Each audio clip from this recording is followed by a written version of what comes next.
Welcome to our channel. Today we how to authenticate with Auth0 using biometrics on mobile. Detailed guide step by step clearly.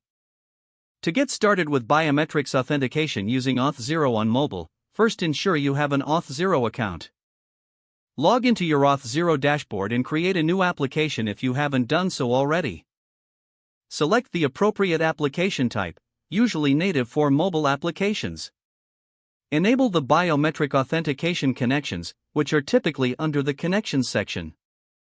Next, configure the necessary APIs that will interact with your Auth0 application.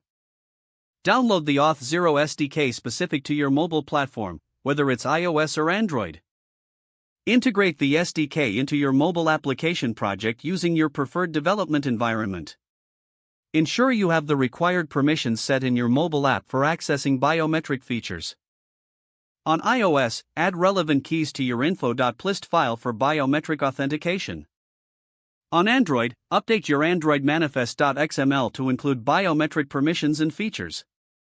Implement the authentication logic in your app using the SDK methods provided by Auth0. Add a user interface component that triggers biometric authentication, such as a button or login screen.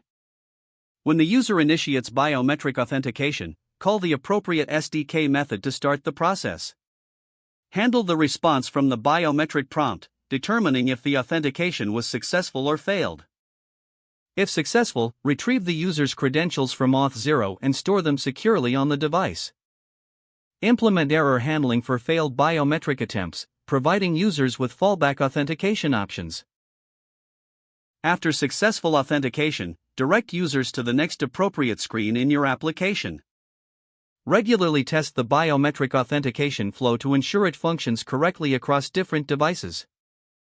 Finally, always follow best practices for security and user privacy when handling biometric data. This approach will allow you to successfully authenticate users with biometrics using Auth0 on mobile platforms. If the page does not load, refresh the browser or try again in a private or incognito window. Make sure you are using the correct email address, then retype it carefully to avoid small typos. If your password is not accepted, use the reset option and create a new strong password you can remember. Check your spam folder for verification or security emails, then complete any requested confirmation steps. Enable two-factor authentication if available to improve account security and reduce unauthorized access risk. After signing in, review your profile details so your contact information and settings are accurate and current. If you see an error message, note it down and try again after restarting your device and internet connection. Log out when you finish, especially on shared devices, to keep your account and payment information secure. Don't forget to like this video and subscribe to our channel for more step-by-step tech guides.